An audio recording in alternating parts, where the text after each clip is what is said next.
will be focused by and large on Remington's Western works and his Western collections, but what an insightful trip and an enjoyable trip it's been meeting with the Fleet family, meeting with the Lauras, getting to know Diane as well, and the docents today at lunch. I have felt very welcomed, and I hope tonight to explain a little bit about the Frederic Remington Studio Collection, which is one of the Whitney's greatest assets.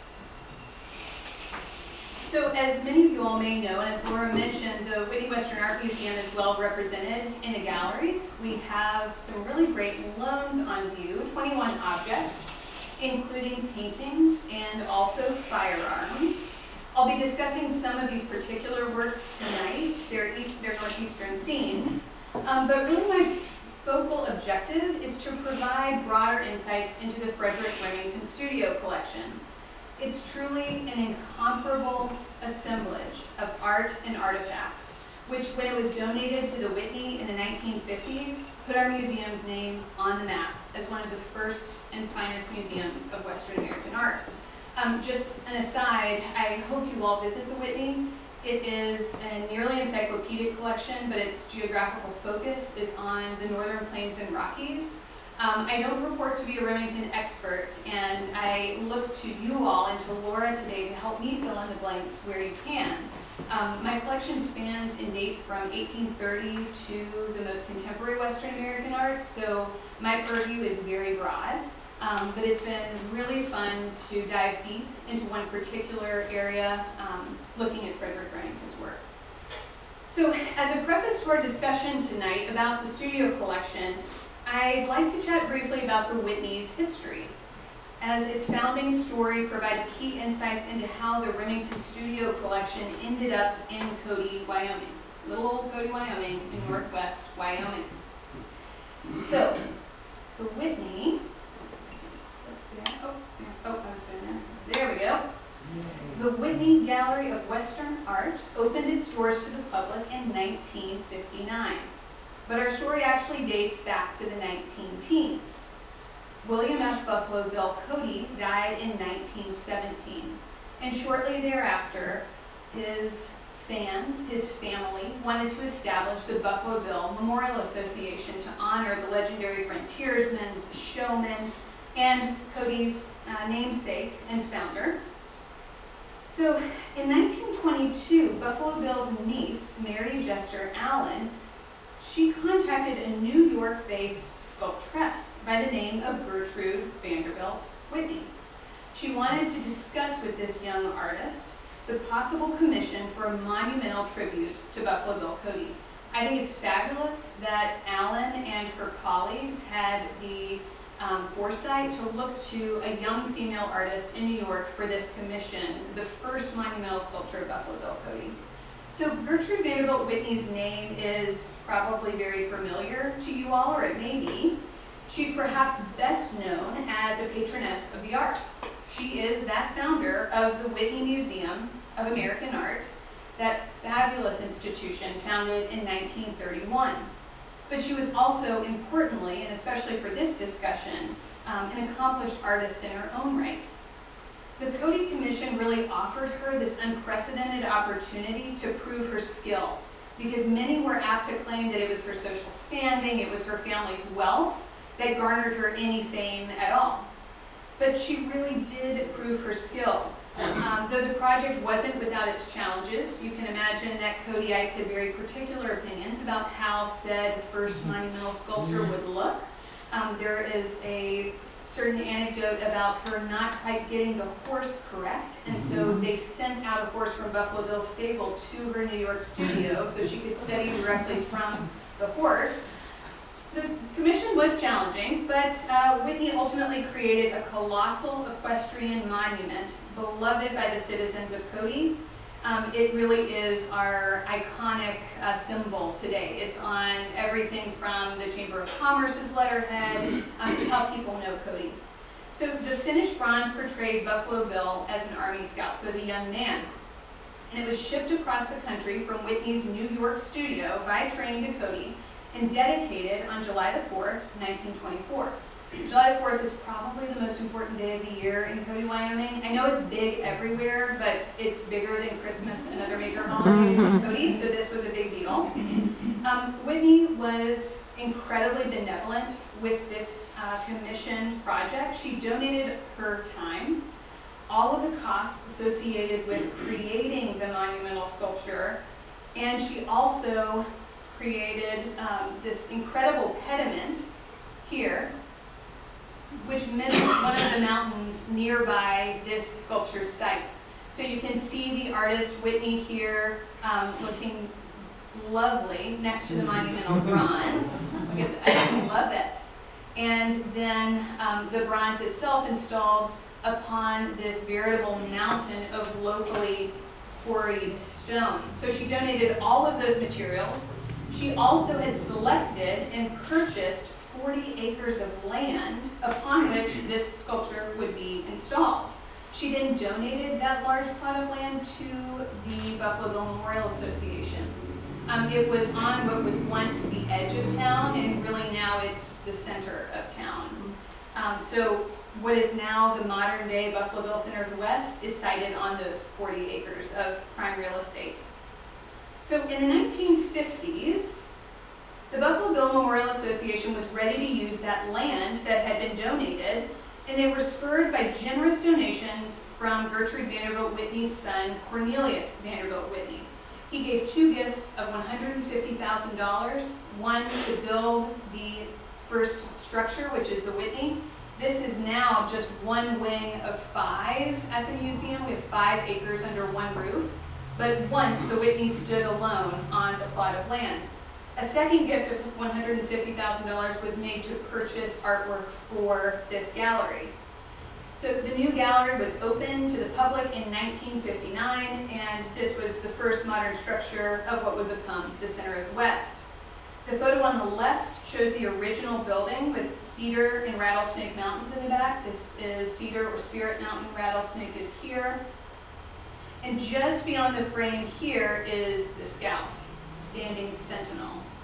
The construction of the Whitney was actually oriented directly to the Scout, so you can see the sculpture as you march down the gallery space. And in typical Wyoming fashion, we have livestock, in this case a flock of sheep, marching down Main Street, or Sheridan Avenue, in front of the new gallery. The photo on the right is another image of our museum's namesake, taken about the time she was tapped for the Cody Commission. So the Buffalo Bill Museum, rather the Memorial Association at this point, and Dr. Harold McCracken, who's a major character in our story today. McCracken was the Whitney's founding director and first curator. Together with the Memorial Association, they envisioned this sprawling gallery with terrazzo flooring, which is now covered, unfortunately, and redwood paneled walls. They had this empty space. Now they needed art to fill it. McCracken had before begun developing an inaugural exhibition comprised mostly of loans from prominent collections and galleries. This was, of course, Western art focused. The exhibition's contents of that first show were valued at the time at $3 million, which was an exorbitant amount of money at that time, especially somewhere like Cody. The show included 65 paintings and sketches, and 81 bronzes, only by Charlie Russell. People love Russell in the West. They did then, they do now. There were works by the Western greats. I mean, I'm talking about top of the tops, including Alfred Jacob Miller, Albert Bierstadt, George Catlin, John McStanley, William Tiley Raney, and N.C. Wyeth. And thankfully, many of those first loans were then purchased for the museum. It was very savvy on McCracken's part to borrow those incredible works of art, knowing that when the Memorial Association members saw how perfectly pertinent these masterworks were in a Western gallery, they would buy them for the museum, and they did. So when you walk around the Whitney, you'll look at the credit lines and the dates of accession and notice that many of them date to the 50s and 60s. That means they were in the original inaugural show. But apart from all of those amazing things, the cornerstone of it all was a remarkable collection of Frederic Remington's paintings, studio effects. These had been recently gifted to the Whitney ahead of its grand opening. McCracken, who we see here with one of his many publications, he had facilitated this acquisition. McCracken's connections to Ogdensburg and to Canton date back to the 1940s. He began visiting this area at that time. He was conducting interviews with folks who knew Remington. He was a Remington scholar, a Western scholar at large. He also was conducting research, particularly for a book, Frederic Remington, Artist of the Old West, which was published in 1947. So back to the gift. We'll get to more on McCracken in a minute. The gift comprised the contents of Remington Studios, most of those contents, and more than 100 oil paintings, in fact 110, small scale but incredibly lovely studies. This entire collection, the oil paintings and the objects collected, had been purchased by the W.R. Coe Foundation. The Coe family was based on Long Island, and interestingly, they had connections to Cody, Wyoming. As a brief aside, many New Yorkers had connections to Wyoming through the dude ranching industry. As young and affluent men and women, you'd go to Brooks Brothers and have an itinerary worked up for you to travel out to, say, Valley Ranch, which is in Cody, and spend your summer living the cowboy lifestyle. So many of these families came out west, fell in love with Cody, and then thought about investing in it. So again, let's see, I've got a picture here of the opening of the Whitney. On the right, a very small scale McCracken here. He's dwarfed by the Remington Studio Collection as it was installed during that inaugural exhibition in 1959. And on the left are the opening festivities, including members of that Coe family. So there's a lot more to the story of how the Frederic Remington Studio Collection ended up in Cody, and we'll get there. We're going to circle back, especially to its provenance, because I know you all are interested in that story. But before we discuss the studio in a contemporary context, I'd like to investigate its historical roots. So let's turn back the calendar page to 1890. That year, Eva and Frederic Remington purchased a lovely Gothic Revival home in New Rochelle, New York. The home overlooked Long Island Sound. This was a place that Remington called Indian, an Algonquin word for the place where I live. Remington's Indian provided a retreat from the hustle and bustle of New York City, which was critical to his work, right? It was still close enough. You can see, the New Rochelle here. You all are very familiar. New York is here. This is mostly for me. He provided a retreat from the hustle and bustle of the city, but it was still close enough that he could maintain ties with fine art galleries and publishing houses. So New Rochelle offered easy access to the great outdoors, which was very important to Remington. And now, after my experience here, especially at Cranberry Lake, I see to an even greater extent how important the outdoors and that outdoor lifestyle was to Remington. So around New Rochelle were trails for horseback riding, hiking, winding country roads for cycling and walking. Remington, despite his robust physique, was known to have taken advantage of these recreational opportunities. He almost daily set aside his palette and his paintbrush, mostly in the afternoon, to take advantage of some fresh air. Other creatives found the area equally appealing. Remington's neighbors and close circle of friends who he loved to host and entertain included writers and actors and artists. They were near enough to the city, but far enough away to get some respite and to get a bit of a break. Upon moving to Indian, Remington first worked in an attic space, but then he moved his studio to the library. In 1896, Remington began planning for a studio addition to the home. In a letter to his friend, author Owen Wister, he boasted, "I've concluded to build a butler's pantry and a studio, czar size, on my house. We'll be torn up for a month, and then we'll ask you to come over. Throw your eye upon the march of improvement and say that this is a great thing for American art. The fireplace is going to be big, big." He was true to his word. As you can see from this painting, which you all know well, it's here at the Remington. This is Lyle Carr's painting of 1900 of Remington's studio, and this is very much what we believe it looked like. So as designed, Remington's new studio was 20 feet by 40 feet with this large, big brick fireplace that he talked about. It had an immense skylight and windows to let in the natural light. It was critical to his practice, and tall double doors that were large enough to allow a horse and rider to come on into the studio space.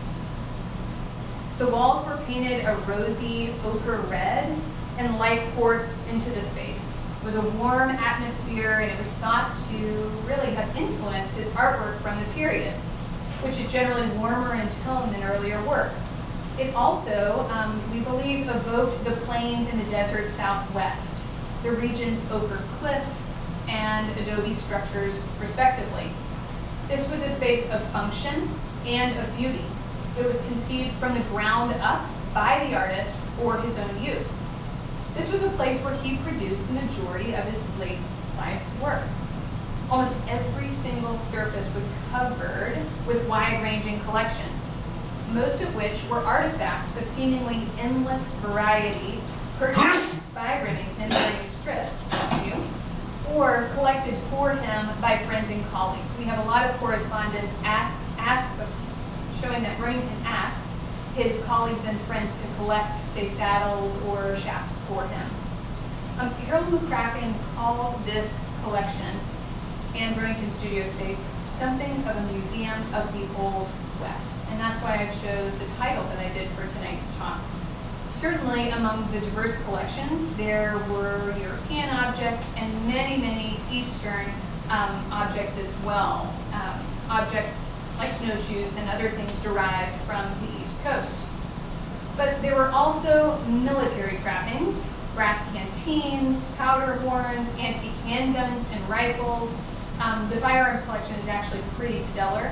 We have lent 6 of those firearms to the Frederic Remington, and they're on view here today. There were also cavalry sabers, Native American objects of functional, artistic, and ceremonial manufacture, including things like a beaded Cheyenne cradle board, a pipe tomahawk, masks, drums, and rattles, a Sioux warrior's buckskin shield, Plains Indian war clubs, blankets and baskets, buckskin leggings, shirts decorated with beadwork. There were a variety of Mexican broad-brimmed hats, cowboy tack, spurs and chaps, boots and belts, braided quartz and lariats, bridles and saddles. Also, there are a group of objects that defy easy categorization, and we'll discuss some of these for fun. I love these unique objects. They include a homemade fiddle, animal skulls, ceramic drinking mugs, copper pots and kettles, the whole gamut.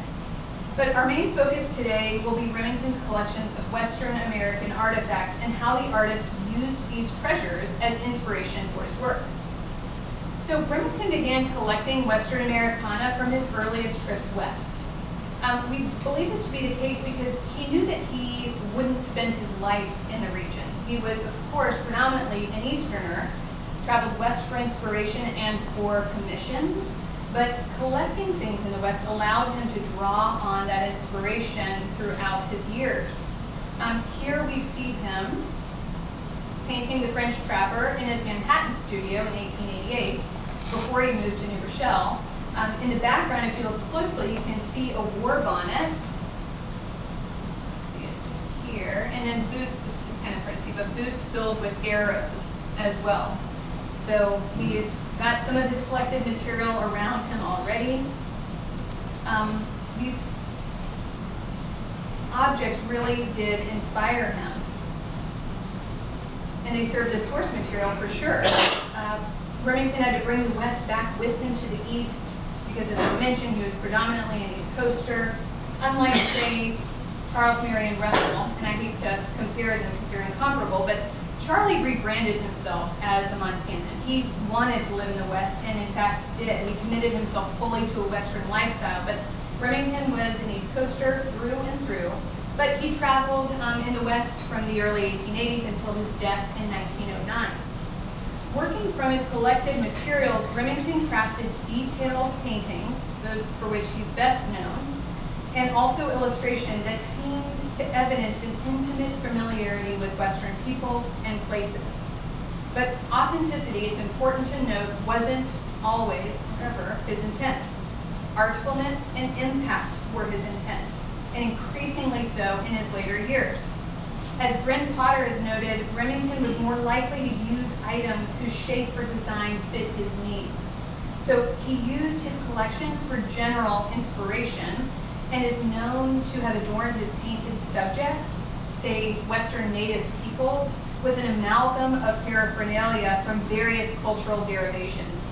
So if you are an astute observer, you could note that perhaps he has, a Cheyenne top with Sioux leggings. He was assuming, rightfully so, that folks on the East Coast would not know the difference.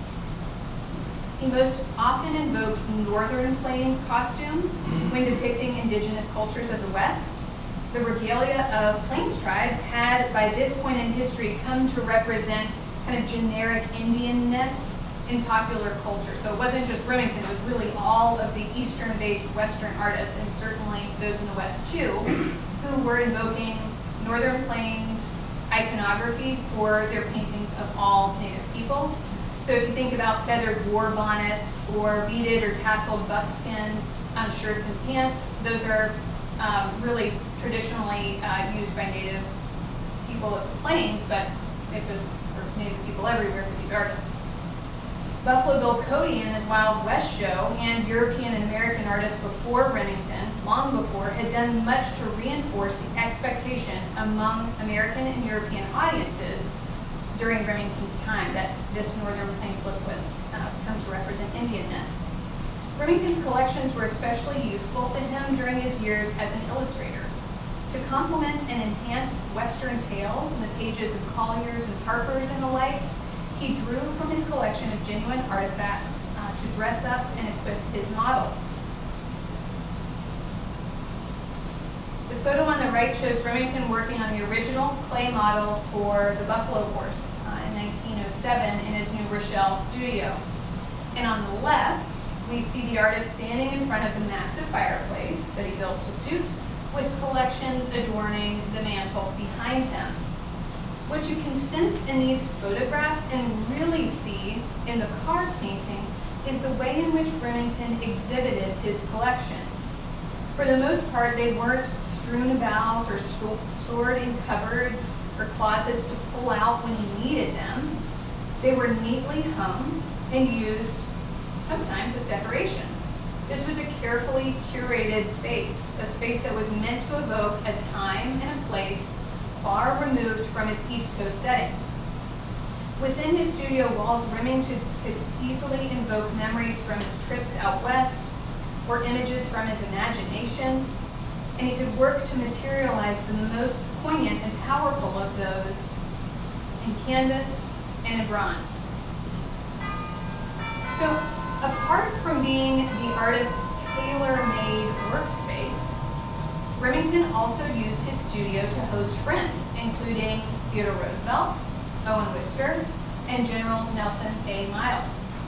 One can imagine that Remington's guests would have loved gathering here on a cold, wintry night with a nor'easter howling outside, or am I just imagining this? I feel like that's probably a scene that you're familiar with. It would have felt like a welcome escape to a warmer, wilder West in the middle of an eastern winter.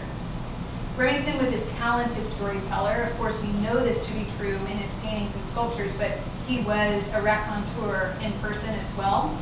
We can easily surmise by looking at his artwork, but he could tell a tale. Using his collections as props, I'm sure he regaled his guests with romantic recitations of his Western adventures.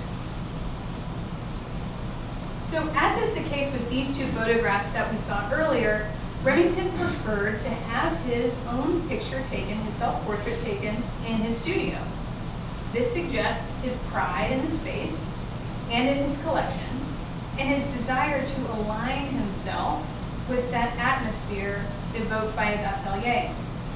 Portraits, of course, as we know, provide insight into a sitter's personality. the way they see themselves, and more importantly, the way they want to be seen by others. So there's Remington on the left, standing solidly with his legs wide and hands in his pockets, looking nonchalantly beyond the frame. His pose conveys confidence and strength. Behind him in both shots are views onto his studios, showing a diverse selection of his collected materials, and their inclusion, to my mind, was very purposeful. I love how Peter Hastrick put it, once suggesting that the studio was a pure manifestation of Remington and that unique art persona that he had established early in his creative life. So he's taking control of how he's being seen. This was a bold, adventurous, exotic character whose adherence to the cult of masculinity was unswervingly, almost monomaniacally forged.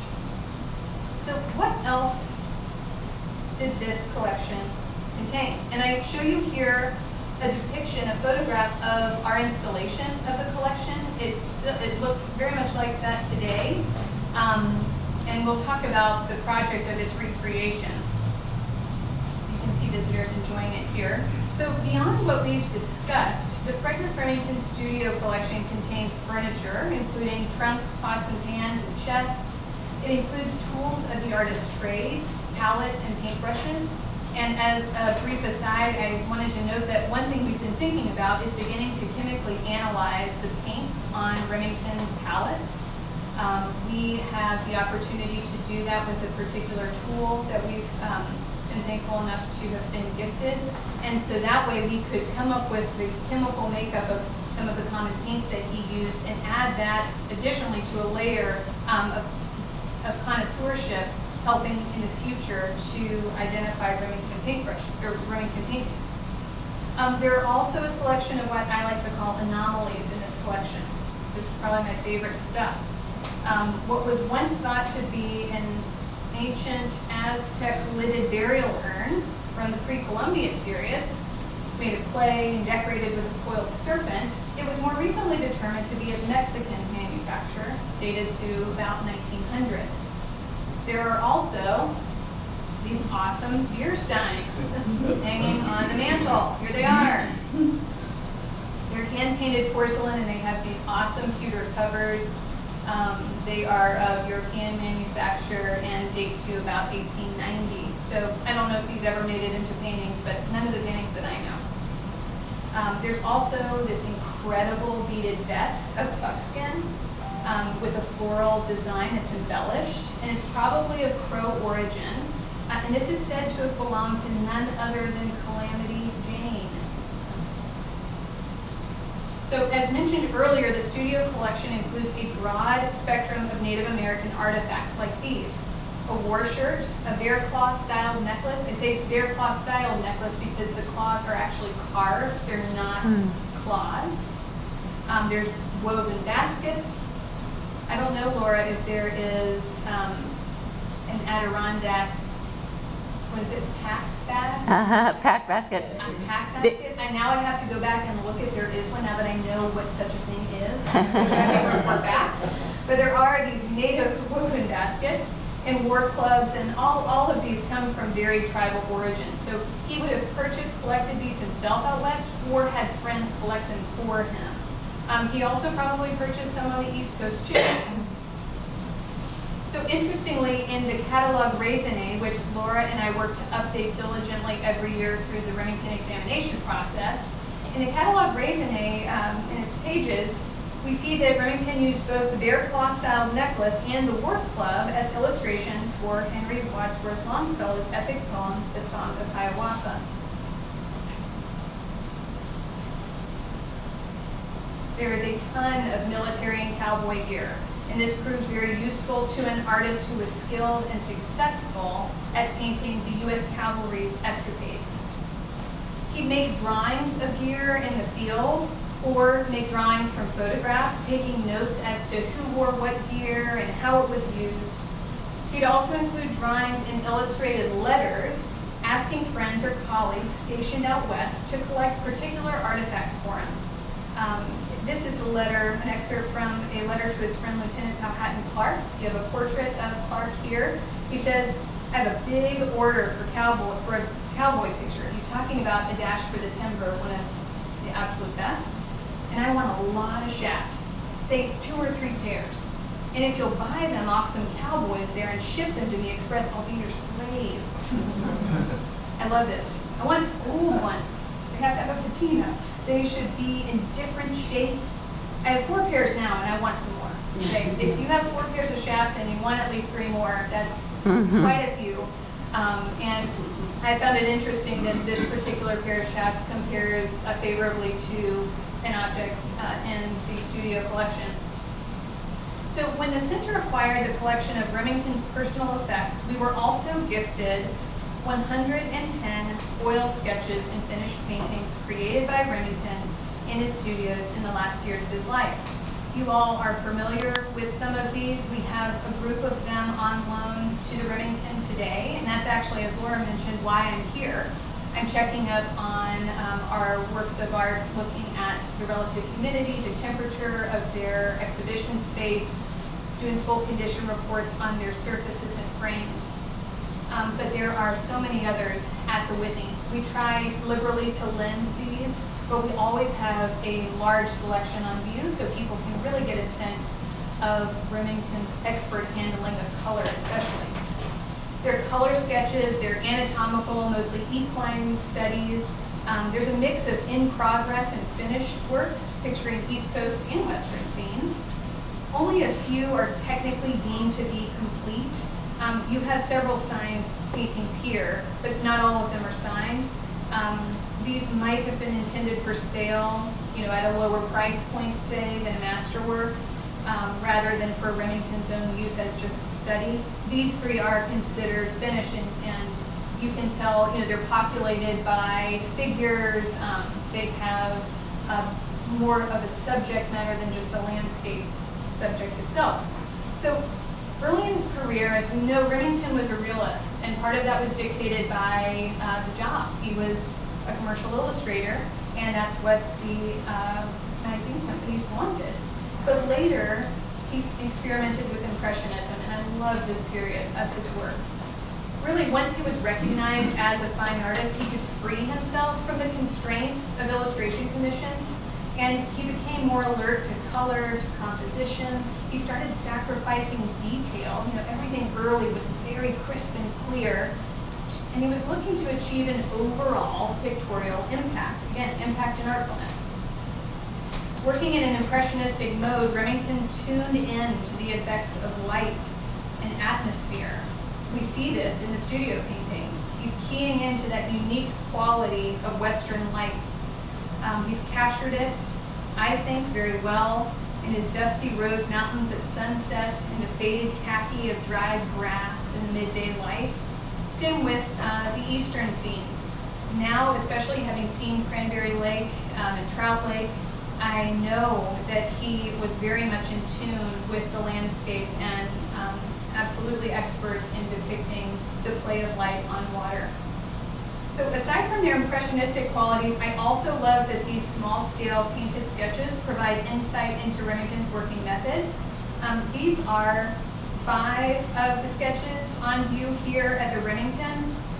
They're again loaned from the center of the West, and appropriately, they're regionally relevant scenes from the Northeast.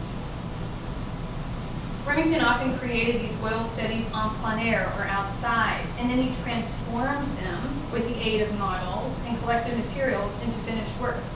So you can imagine that he would be outside working at a small scale, capturing the gist of the scene, the color palette. He'd bring that study back into the studio, invite a model, maybe riding horseback, right into his studio, and then populate with the scene that he created with figures.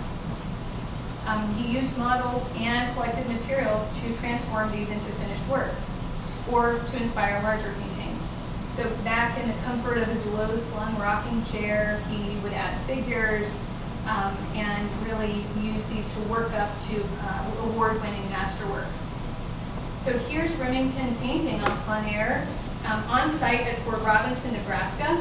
He's making preliminary sketches on the spot, and this helped Remington work out the color and the composition.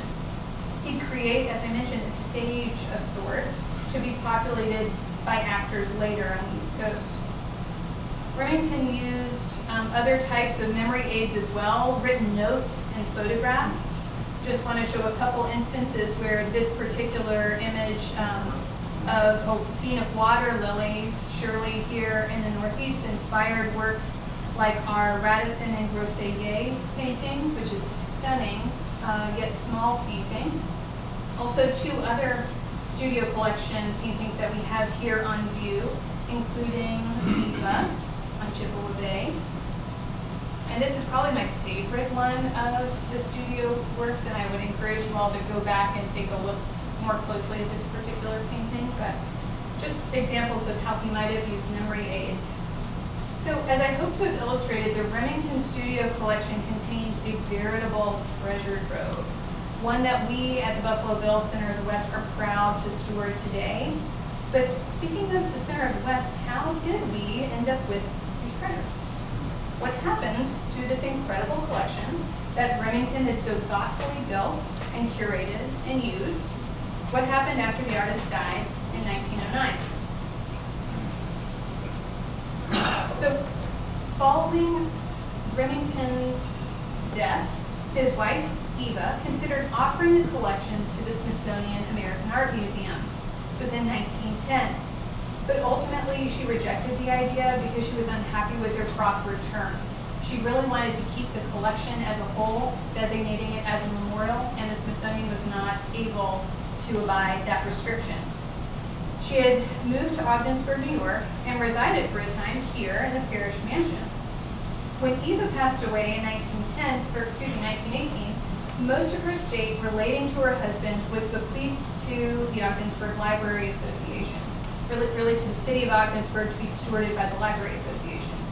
The collection was first stored at the Ogdensburg Library, and then would soon be rehoused in the parish mansion, which I've learned was a gift from the estate of George Hall. This space had been remodeled and fireproofed for that purpose.